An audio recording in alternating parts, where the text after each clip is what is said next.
Hello everyone, hope you all are doing good. Today we are going to learn about how to master our grand test for FMG. Students who are getting below 150 marks in GTs, you genuinely don't need to worry if your revision strategy is up to the mark. Always keep that in mind. GT is not the exam but the preparation of the exam. Learn from GTs the way you are learning your syllabus, and for that a better plan and strategy is mandatory. Looking at the very less time left for the exam, which is only about a month, we need to gear up our preparation to take it to the next level so that we can ensure at least 150 marks in FMG, which is all you need to pass the exam. So, let's learn how to make the most out of it. Now, three things which you need to keep in your mind while you're giving your GT. So, first thing is the time. When you're planning to give the GT, when should you take GTs actually?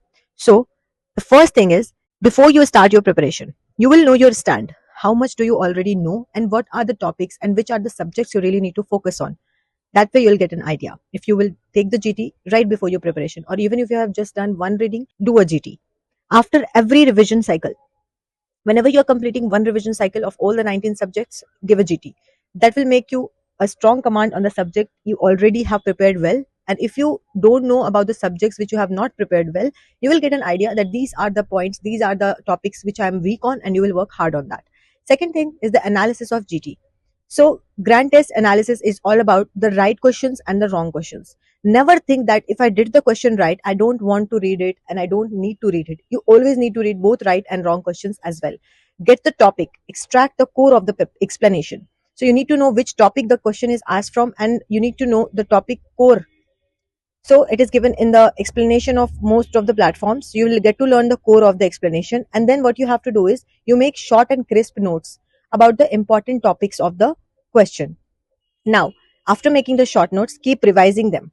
Whenever you are revising the subject, make sure you revise those short notes which you extracted from the GTs. Same rule applies to the PYQs along with the PYTs. Now comes the marks. Marks is something about GT which makes a lot of students very uncomfortable.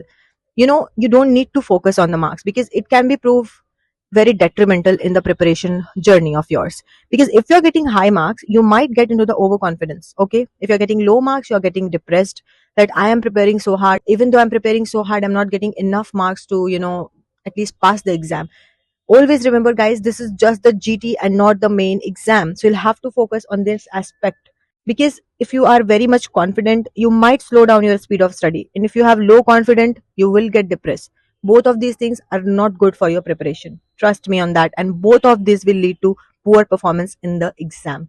Confidence is important, overconfidence is not at all acceptable. Okay, so you have to be very consistent with your preparation no matter what marks you are getting, because GTs are given to analyze, not to feel depressed or being overconfident about. Because I have seen so many students scoring 200 plus in GTs and not even be able to get 150 marks in the main exam. So what is the reason? Overconfidence. And I have seen so many students, like for me also, I have never scored 150 plus in GTs and I got 183 in my exam.